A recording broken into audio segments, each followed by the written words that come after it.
Good morning, everyone. I hope we're all having a good day. It's April 5th, and we're going to be joining Doctors Hospital at Renaissance in their pharmacy department today. Pharmacology is a class that you will take in almost every health science profession that you go into, but especially nursing. It is something that you take that very first semester. I want to welcome all you students and teachers that are joining. This is going to be a special cyber mentoring because today we're giving away t-shirts for questions asked. So first of all, we have the RGV College Blue Owls t-shirt that I'll be giving away. And we have the RGV College Pink Owl shirt that we'll be giving away. So I have a few of each, so be thinking of your questions as they're presenting. Project HEAL, I want to remind you, is a grant given to Region 1 Education Service Center so that we can increase the number of students who go into the nursing profession. I want to remind everybody that this is being recorded, and I want to welcome DHR and their pharmacy department. How are you doing, guys? Just a moment. You need to, there. Just make sure you model. It's ready, Erica. Start video. You did? There we go. You're good. Hi guys, good morning. How are you all? Good. We need you to talk a little louder. Talk a little louder. I guess your speaker needs to. Good morning. How are you guys? They're all muted, or we would hear 200 kids talking. That way. And yeah, she can hear you. All right. So I'm going to walk you through. I'm Rano Zuna. I'm the clinical coordinator for the pharmacy. Going to do a really quick tour of the pharmacy department, and then introduce you to maybe some of our clinicians and pharmacists, so that you kind of get a feel of what we do on a daily basis verbally, and then you can actually put it, visual it in what we do in practice. So this here is our clinical floor, and we have clinicians that actually go out on the floor and round with physicians and nurses and make dose adjustments, make adjustments on regimens for patients. And we have two of our clinicians that are in their offices right now preparing for those multidisciplinary rounds that we do.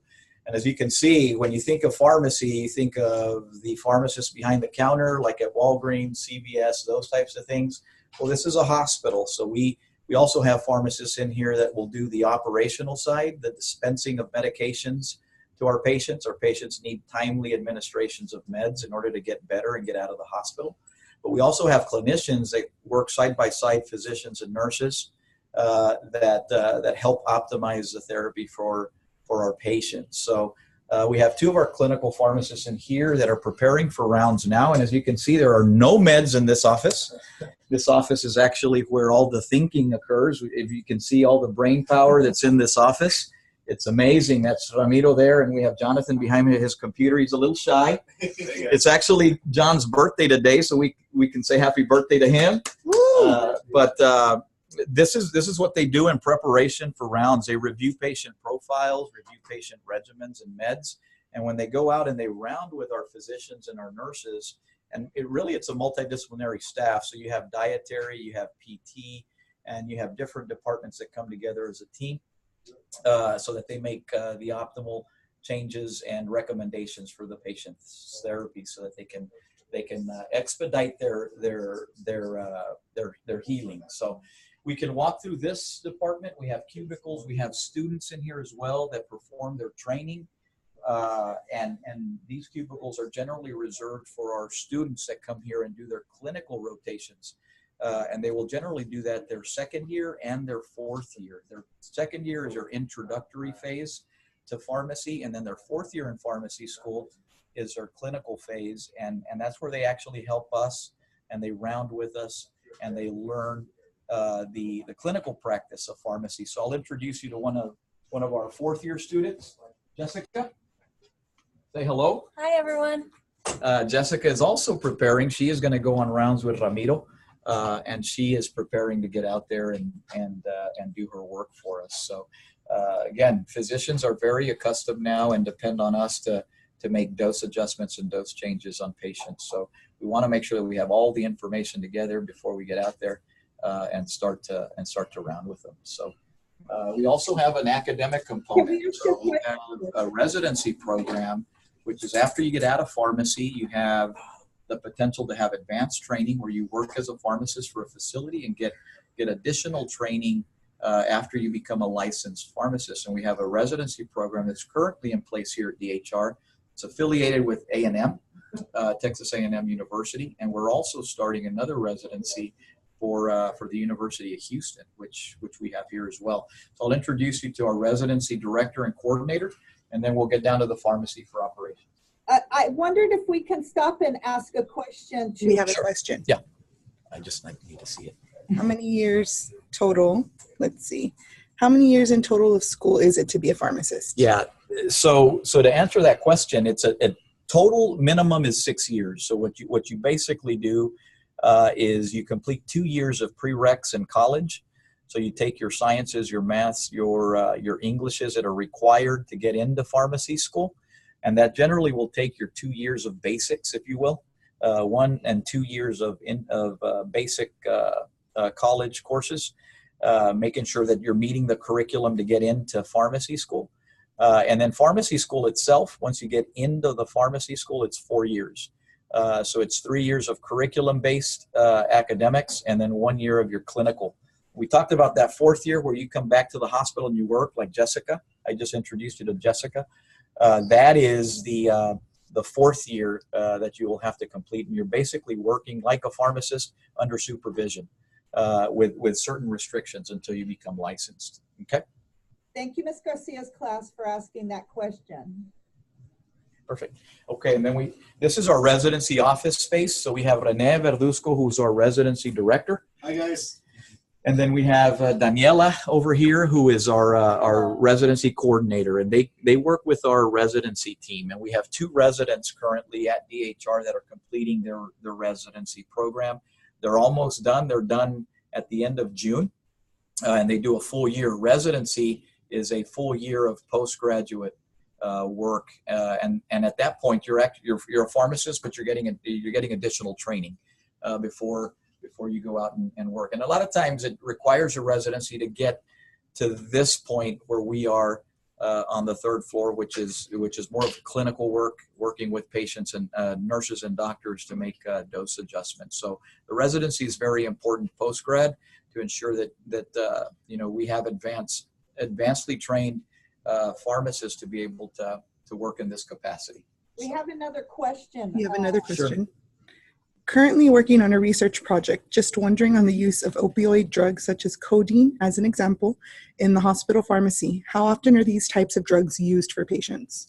Yeah, well, pain management is actually considered a vital sign. So if a patient has pain, we want to ensure that we address it as quickly as possible. That's something that we know that it is our responsibility to do for our patient. We want to ensure, though, now with the opioid crisis, that we limit that utilization as much as possible.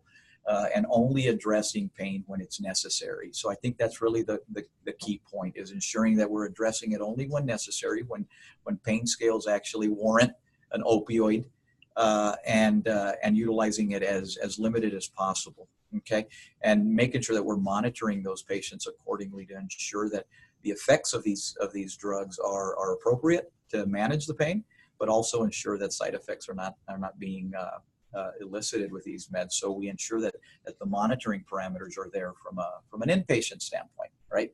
In terms of prescriptions and use on the outside, we want to be very careful there. Pharmacies on the outside do monitor that. There's a prescription monitoring program that now physicians and pharmacists use to ensure that prescriptions are being followed or filled accordingly. We're not overusing opioid prescriptions. Keep in mind that the thing is there are other options other than opioids that are utilized for pain as well. You have steroids, non-steroidals, you have steroids, like your ibuprofen, like your prednisones, things of that sort that work for inflammation and pain. that potentially can address some of the pain issues before having to move to opioids, right? Normally we reserve our opioid utilization for severe pain, which is pain scales of 7 and higher. Okay, we try to limit the use of those for anything that's less severe. Thank you. Okay, so now we're going to walk through, and I guess we're going to go through, we do have an elevator ride that we'll have to go through to get you down to the main pharmacy. And then this is Selena. Selena is actually our executive secretary for the University of Houston program that we have here at DHR. So again, the 4th year student that comes in, we now come in from the University of Houston, and we take care of them here as well. And then we also coordinate kind of their coursework and curriculum that's required for them to get into pharmacy school. So keep that in mind. We do have housekeeping that's up here, so they clean up as needed. We have a conference room as well that is specific to our 4th year academics and any pharmacy meetings that we have. So we do have a huge, not terribly huge, but a classroom and a conference room where we have our meetings and coordinate things for the pharmacy. All right, here we go. So let's get through. Let's hope we don't drop.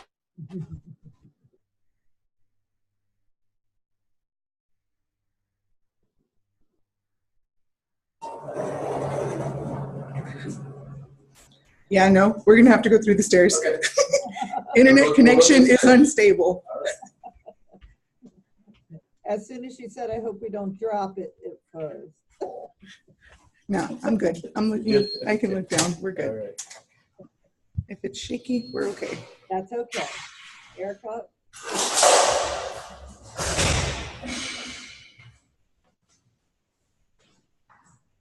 I want to remind you that we do have the group chat feature. That's where the questions, you can either unmute yourself to ask the question, or if you go to the chat feature of the Zoom platform, you can enter the question there.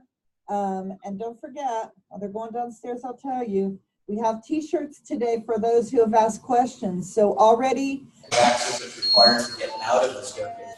We're very secure in pharmacy because we have medications that we need to secure according to our regulatory agencies. Hold on, I think she may have. There we go. Hey, are we on? No, are we on? You're good. You're good. Gabriel is one of our technicians. He works in the pharmacy. He'll actually walk us into the pharmacy here. But he's one of our tech supervisors, so he does a lot for us, and we rely a lot on our pharmacy technicians.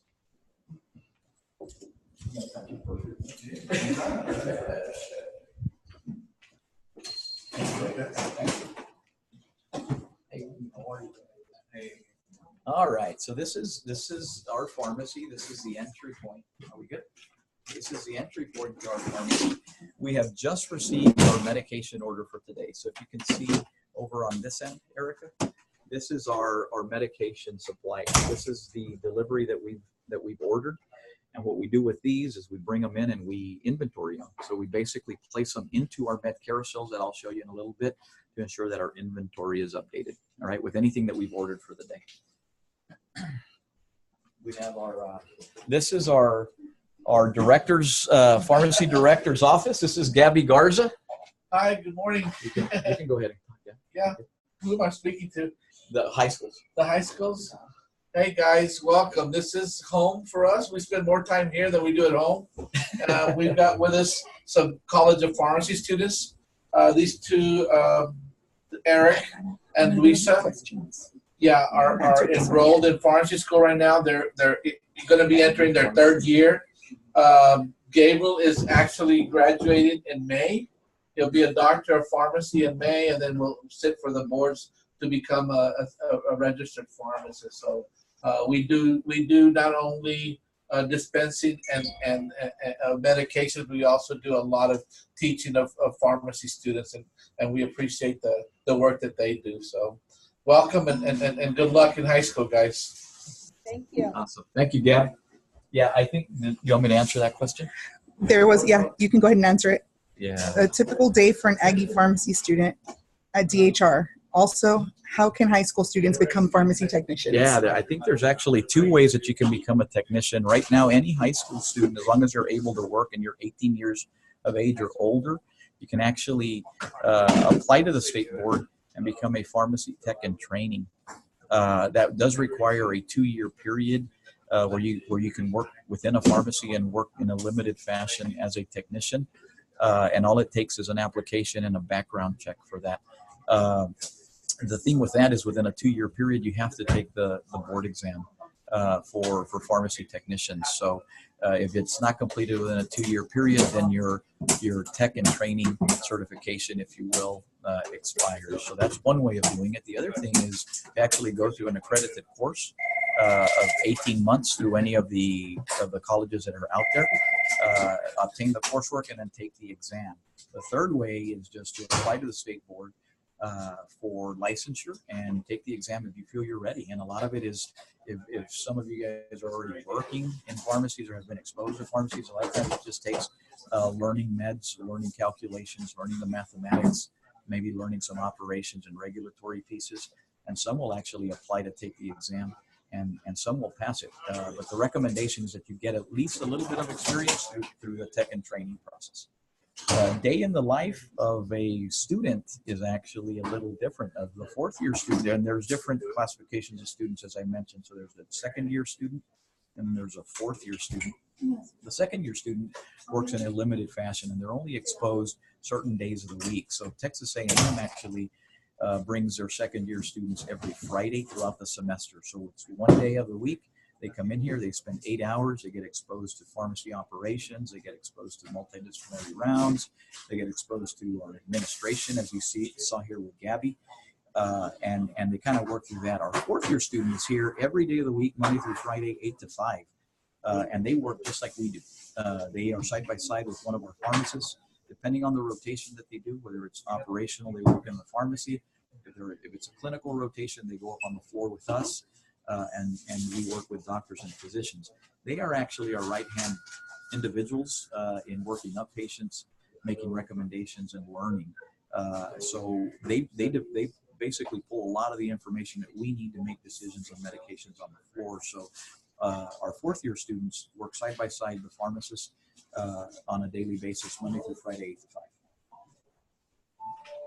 Again, this is where our inventory is. Now I'm going to show you kind of the entire pharmacy, and we'll work through some of the automation that we have and some of the areas that we have, and then we'll just pass through some of our pharmacists. They're always real busy working with patients and stuff. So this is a totally different vision or visual that you're going to get from what you see when you go pick up your prescriptions at HEB or Walmart or CVS. This is what pharmacists do, and they're actually thinking behind the scenes. So as you see them in front of computers and things like that, entering orders and processing things, they're thinking of the patients, and they're making dose adjustments and things that are required for these patients to get them better. So we'll walk this way. So this is our pneumatic tube system. This is a connection really that we have, since we have different buildings within the campus, is this tube system allows us to tube medications up to patient care units. So where the patients are, if we need something to go up there, it goes in here and we send it directly to that patient care unit. The nurses have something similar to this, and what they do is they open up the tube, they pull the med out, close the tube, and they send it right back to us. Okay, so that's kind of the way this works. In addition, we have another pharmacy at Women's Hospital. It's a separate building where we have just this same type of setup over there, and pharmacists over there. And if there's ever medications that need to be transferred back and forth, this is exactly the system that we use, right? We don't beam any tacos or anything out of here. It's all for medications, all right? We don't want anything to go wrong. So this normally will take about 2 to 3 minutes for a med to get from here all the way to the other building, okay? For our patient care units, it's pretty quick, about a minute, less than a minute. This here is our compounding area. This is where we bring in certain things that need to be replenished or certain things that we need to actually mix, okay? So there's meds that are already prepared for us, but there's some meds that we do still have to mix. We have to add liquid to it. make it a suspension. There's things that we have to crush to make suspensions with. So this is kind of where we do that. It's a clean area where we do that. We have our gloves, we have our sink, we have our dispensing supplies, and we have computers, you know, where we pull up recipes and things of that sort to ensure that we're making the right thing. What happens if the delivery system mentioned doesn't work, but the patient really needs the medicine? Yeah, ASAP? yeah, that's important. In downtime, if that's not working, what we do is we use our manpower. So we run that up there as quickly as we possibly can. All of our units are within this building, so it just takes elevator time and stair time to walk up and down the stairs and physically take those medications to the units. And that's what our technicians do, okay? And here we also replenish what we call crash carts. It's an emergency cart that we have on the floor for patients when they're doing really, really bad. They go into cardiac arrest or pulmonary arrest. We utilize specific meds, and there's trays that we fill here. As you can see, this is one of our surgery trays that have medications in them, and it's nicely organized as to where the medications go. These are the ones that we replace here for our patients, okay, and for our doctors. These are our fill stations. These here are our fill stations that we utilize to fill the medication. So a label will print generally. We'll print over there in one of the printers. And once we get that label, we go and we pull the med out, okay? And this is where we fill it, and then pharmacists will come and check them, make sure that everything's good with that, that medication, and then send it out to the patient. We have another question. Okay. Sorry. No problem. Let's see. What is usually in the crash carts, med-wise and supply-wise? Yeah. What we generally have there is fluids. We have intravenous fluids. A lot of times the pressures are really, really low, so we have to run fluids for those patients. We have meds that are required for blood pressure to actually constrict the vessels in the patient to increase blood pressure, because pressures are usually very, very low. Fluids also help for renal function, so a lot of the patients don't have good renal perfusion, so the fluids will allow for pressures to go up and ensure that the kidneys are working, okay? And we also have certain meds that are important for that cardiac arrest. So you have epinephrine, you have calcium, you have magnesium, certain electrolytes that work within the heart to help the heart function better, okay, if we're having issues. Atropines and additional vasoactives for really cardiac and blood pressure, circulatory system type medications. Okay. This here is our pack med for anything that comes in bulk, and you've probably seen the bottles that you get when you're sick, like if you're taking tablets. They come in individual tablets, right? And you can just pull one out and take it. But what we do here, in order for it to be processed accordingly and safely, is we package those into small little packages, rather than it being an individual tablet that's not secured. We package it. So we package it here. As you can see, if you zoom in, you can see that there's tablets in all of these little canisters. And what happens is these tablets are packaged into small little packages, and also I'll show you that. And there's a couple of reasons for that. Is number one is for security of the med, but number two, it's for safety. Because what those packages do is it takes those tablets and it puts a barcode on them. So before we administer anything to a patient on the floor, they have to scan the patient's wristband, and then they scan the barcode on the med to make sure that that's the right med for that patient. So that's a safety measure. So this is required by law, and in other words, the barcode is required. So we utilize this machine for barcoding and making sure that those packages are secure. And then our inventory, everything that you saw up front that had come in inventory in terms of supplies and meds come in here. So this is our med carousel. This is a huge machine that spans all the way up to the ceiling, right? And what happens is you have supplies and meds that are in here. So we'll come and we'll inventory them here. It's all done electronically, and we'll inventory them in bins. All right. So if we wanted to know where Keppra was, this is where Keppra was. This is Keppra generic, right? And it's in here, and we know that it's always in these two bins, right? So in order to take meds out of here, we don't just come and pull this bin out. What we do is we work off of this computer. So if we have Keppra that needs to be pulled, I would type in Keppra, and this machine actually moves to that particular shelf. Okay, and that's more for security as well.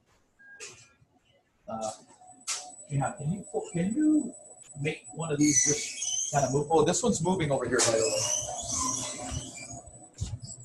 So this is the way it kind of moves to certain areas of where we want to be. So in this case, if you can see the light here, it's telling us exactly which drug we're wanting to do, right? And this is drawer 1.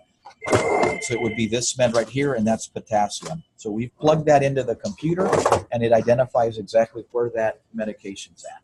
Okay, so that's pretty cool. We also need to eat, so we have a lounge in the back of the pharmacy where we eat, and we have our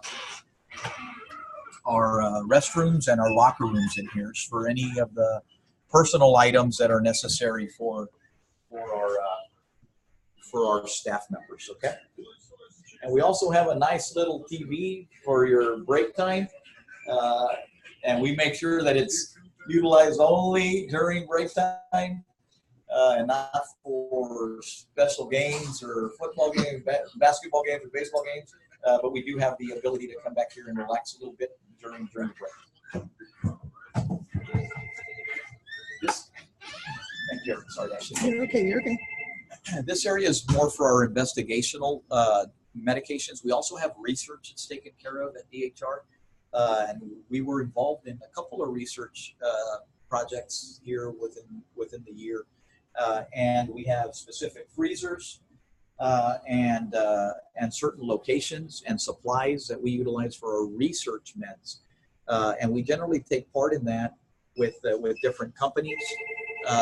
The research that we were doing here recently that required freezer, and it was deep freeze, really, it was negative 70 degrees temperatures, was a Zika vaccine. So we were involved in the latest Zika vaccine research that was part of the National Institutes of Health, NIH study that's going on. And we were only one site out of 4 sites nationally that was part of that study. So we were very privileged to be part of that research, but we have to contain the drug, make sure it's stored, secured, utilized appropriately, and it takes a lot of work, but it's really, really interesting when we start to see these meds researched, and then we end up seeing them out in the market. So we take care of that as well.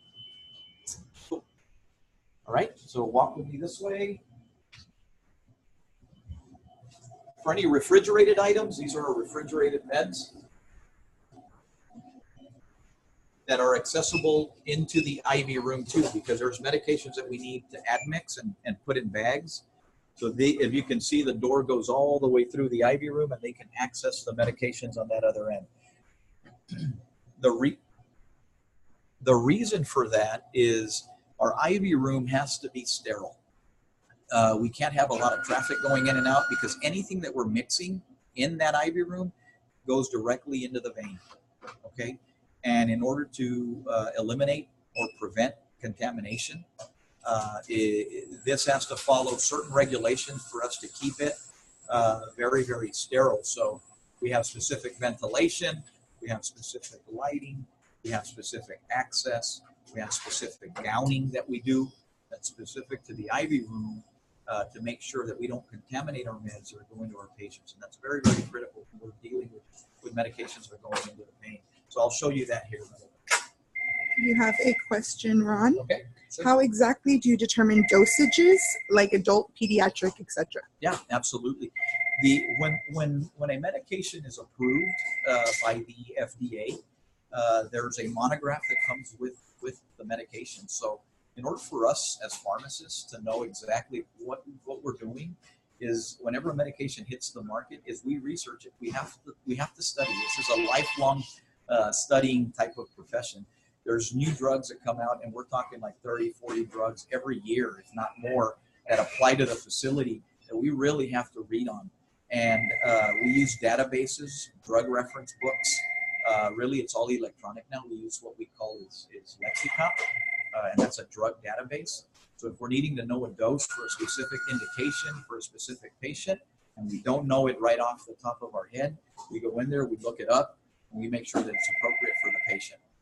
So I'll show you that database. I think one of our pharmacists will have it open, and I'll show you what it looks like. But it provides all the information for the drug, including doses, side effects, what to monitor for, how to adjust for it in terms of renal and hepatic. But for the majority is we want to know what they are. We want to know that dose up front. If we don't happen to know it or we forget it, that's when we use the database. But we're always learning. Pharmacy is it's a perpetual learning process because new drugs are always coming out. But that is readily available. And I actually encourage any pharmacists or pharmacists that want to go out there to ensure that you know the most that you can about every med. Can't know everything, but the most that you can, including indications and doses, so that you don't have to go and look those up. A lot of those should be coming from the top of your head. And that's what the 4th year training does. When you come in to train your 4th year in pharmacy school, you kind of start learning doses and start learning indications and how to adjust those things. So it's part of the school.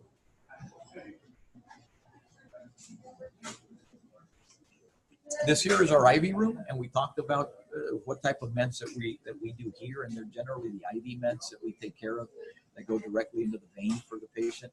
So again, we have to be very, very careful. As you can see here, is we need to take off all personal items before entering. There's no cell phones, and we have to use our shoe covers, and that's important to ensure that we're not contaminating the products. We have sticky mats here in order to make sure that the dirt on our feet is removed before we move in there. We have our shoe covers here. We have hand hygiene before we walk in, and we scan in. Again, it's secured. We scan in, and generally we'll utilize our elbow to open that up, and it opens up for us, and we walk in. Okay, we try not to use our hand. It's open, so we can see exactly what our technicians are doing. As you can see here, Selena on the right there with the green hat is our pharmacist. She's going in there to check some chemotherapy. And as you can see, she's gowning up. She has her hairnet, she has her mask, she has her gown, she has her shoe covers. She'll wash her hands, and then she'll actually place gloves on before she walks in there. And that's, again, for prevention of all contamination. Okay, guys? Damaris here in yellow is our technician. As you can see, she's fully gowned as well, and she's utilizing technique that we utilize to ensure that we don't contaminate anything.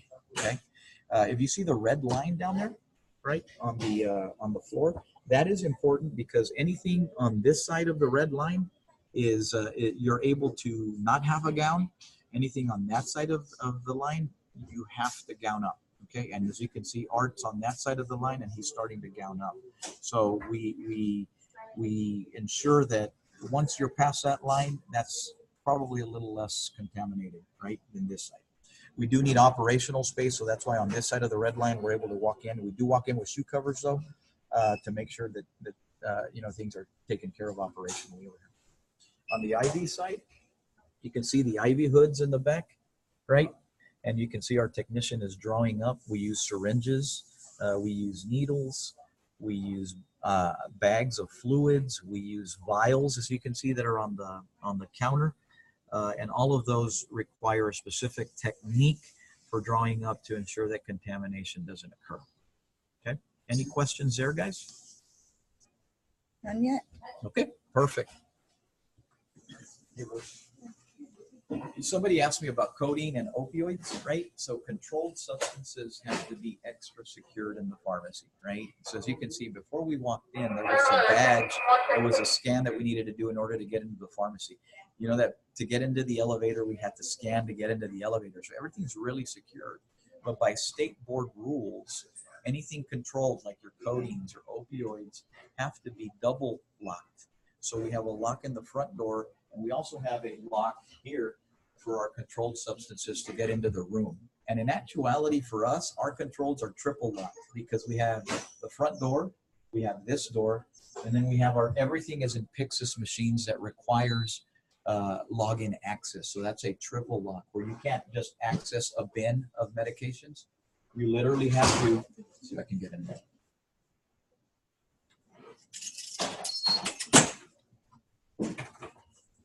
So you literally have to log in using this computer, right? And it opens up your cabinet, okay? And as you can see in there, you do have your meds. Remember the packaging that I showed you? This is the way the PackMed packages are individual tablets. As you can see, there's the med there, and it has the barcode right next to it, and that's what's used in order to ensure the product is going to the right patient too. Okay. It's already 9:30. All right, and then this area here that I left for last is really where our pharmacists work. All right, this is where we get orders that are coming in from the system, and we're all electronic. Everything's computer-based, guys. When physicians enter an order on the floor, or when a pharmacist enters an order on the floor for patients, which we have the ability to enter orders, it comes into the computer system, and our pharmacists will verify that medication. They print a label here.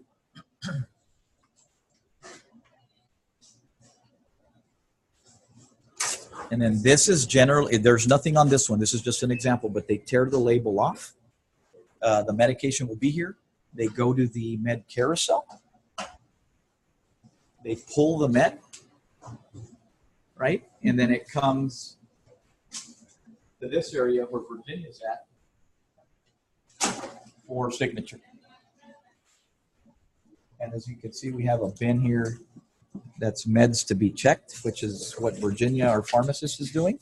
And then once it's checked, it's put in the meds to be delivered bin. And this is where our technicians take them up to the floor. Now, the majority of our meds, though, do not come from the pharmacy. A lot of our medications are linked electronically to machines like our narcotic machine on the floor. So when they're linked up there, the nurse logs into that type of machine and pulls the medication from the unit. Okay, 80%, if not more, come from the floor, and we have to stock those, though. That's a pharmacy responsibility. We take our meds from here, and we go and we stock those machines up on the unit. Okay. Virginia is one of our pharmacists. This is our pharmacist workspace. And we talked about references, right? I told you about Lexicomp. This is exactly what Lexicomp looks like.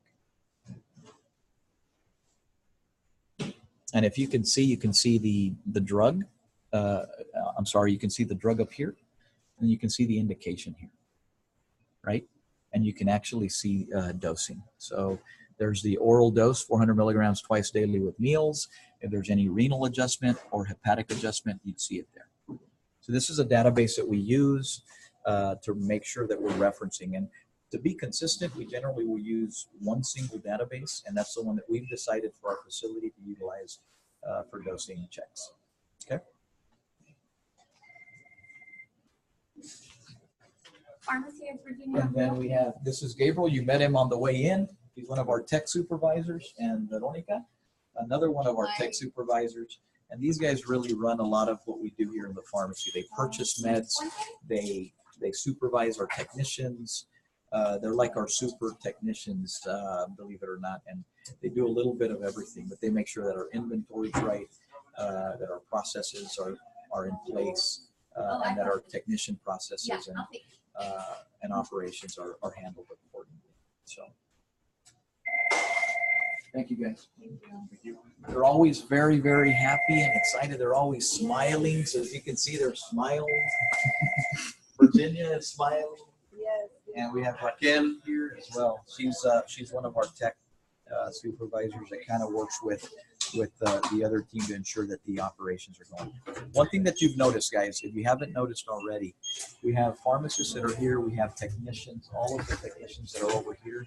We depend highly in terms of the operations on our technicians. We really, really do. Pharmacists do the double checks and do the checks on the medications, but in terms of operations and inventory, everything having to do with handling the drugs, it's technicians. The ones you saw in the IV room are technicians. Pharmacists are going back there to check what they've made. So technicians are hugely, hugely important.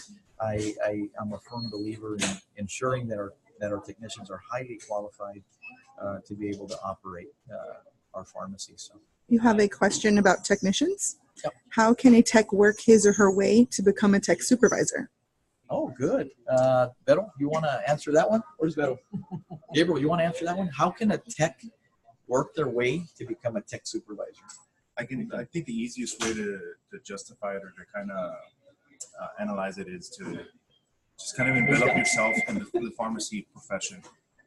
You start off small with just basic filling, and then you can move your way up to IV certification, chemo certification, and then with all the automation that we have, with the mid carousels, with the temp tracks, with everything that we do with Cerner as far as automation is concerned, if you really get yourself ingrained into that, you kind of have your hand in everything, and that kind of gives you the opportunity to move up and become a tech supervisor a lot faster. And you can work at any organization. Any of the large organizations are doing about what we're doing. So move anywhere to Houston, to San Antonio.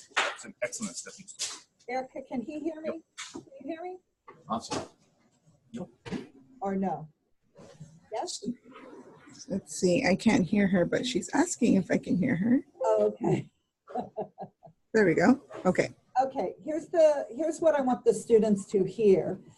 If you'll notice, he said you do this through. She's talking to students right now. Oh, okay. She switched it over to students. All right. So as credentials, we have what's called stackable credentials. So you may start off in one field, and once you get into that job, advance, Okay. classes, and additional exams where you get certified in certain areas. And as those become stackable, because as you get one and the other, advance through your profession to go into supervisory positions, and then you become director. Okay. There All we right. go. Well, guys, that really is our space. Again, we have a decentralized space as well on our units where our pharmacists work. Pharmacists like me that go up and do dose adjustments and become clinical pharmacists. But again, it's a wonderful profession. It's been very, very rewarding to me. I've worked with Gabby, our director, for 19 years. Gabby has been a pharmacist for over 30 years, and it's been a wonderful experience on our end. We're a resource to anybody that would like to come in and get a little more information or maybe a little more visual.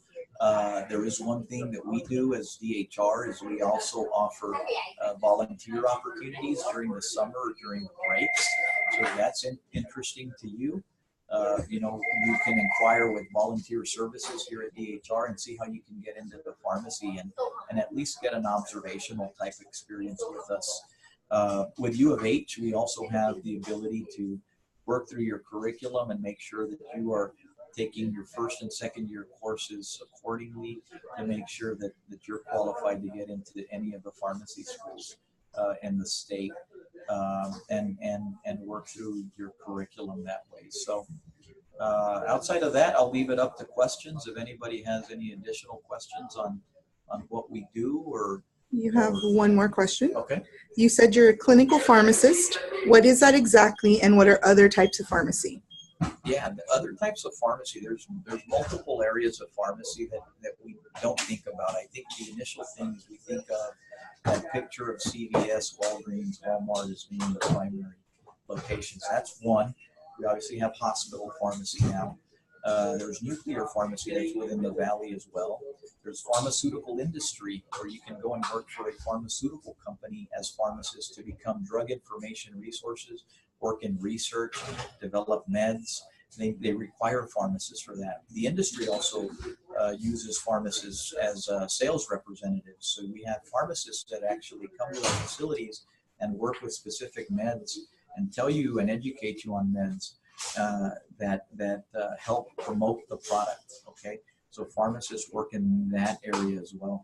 There's the academic field too, which I'm a part of as well. I'm the assistant dean for the University of Houston program here, and we get into teaching. Okay, we not only teach our second year and our fourth years when they come in through their school, but I also teach in a classroom. So when you get into pharmacy school, you'd see pharmacists like me teaching a specific course.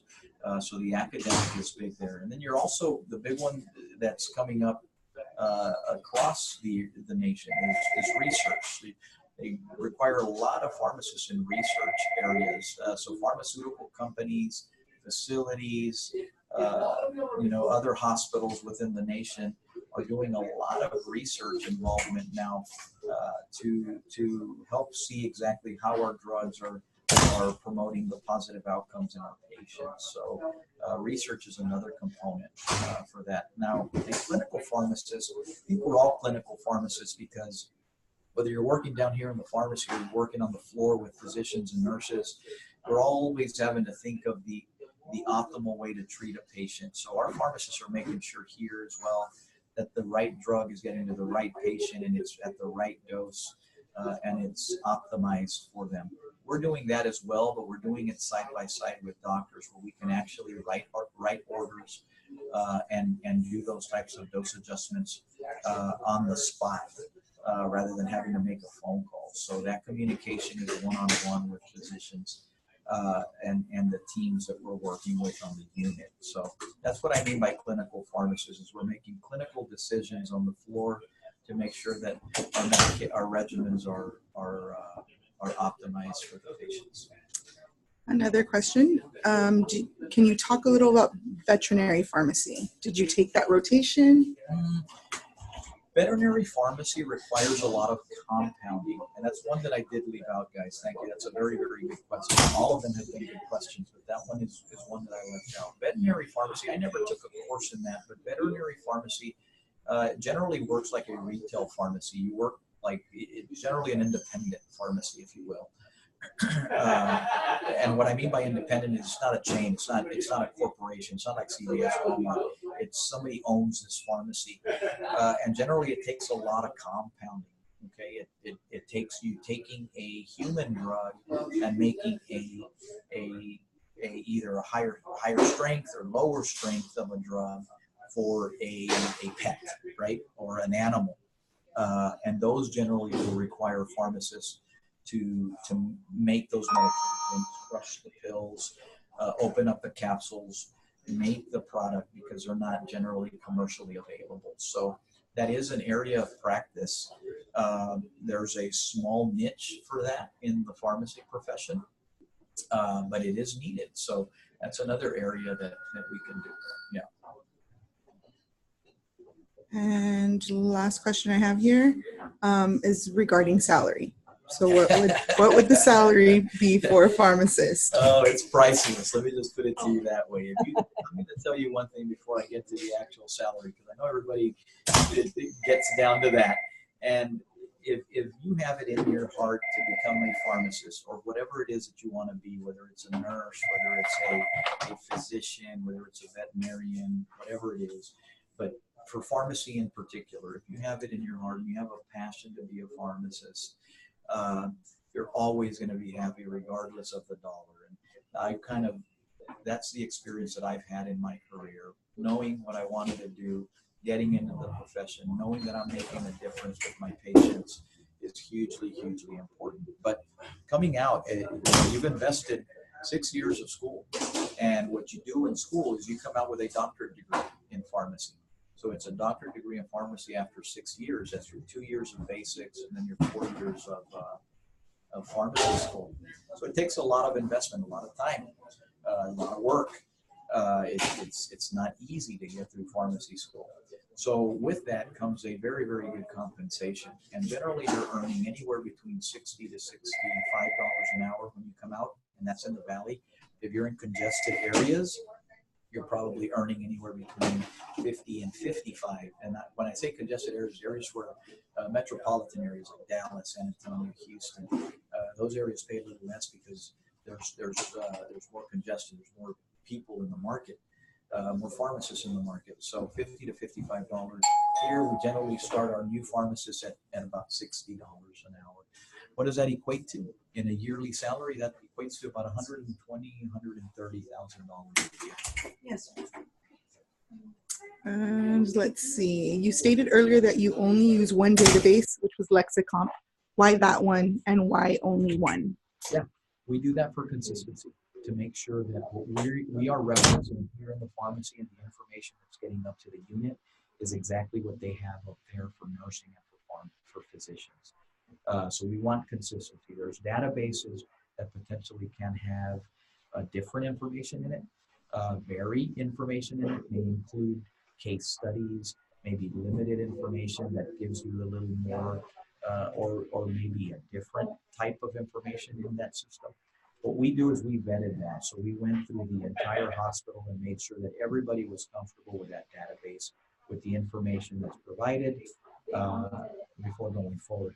If we look at Lexicomp, Lexicomp is generally the gold standard for use. If you look at other facilities, other pharmacies, they'll generally use Lexicomp because it provides a lot of hospital-based type of information versus other references that may just provide limited information. Another database that's really, really good is Clinical Pharmacology, electronic database. And another one that we use is UpToDate. And all of those have varying references. But the one that we always refer to as our standard is Lexicon. So we do have multiples. But when we want to remain consistent with what's on the unit, we use Lexicon. I think that's Is that it? all the questions on the chat for right now. All right. Thank you. We appreciate your time today. I want to thank Erica Lopez with the Education Department at DFL and everyone in the Pharmacy Department for giving us a behind-the-scenes look of how a pharmacy is run by the hospital. Students, have a great day, and we'll see you next week on May 3rd. Bye. Bye. There we go. Stop video. There you go. You did Awesome. awesome.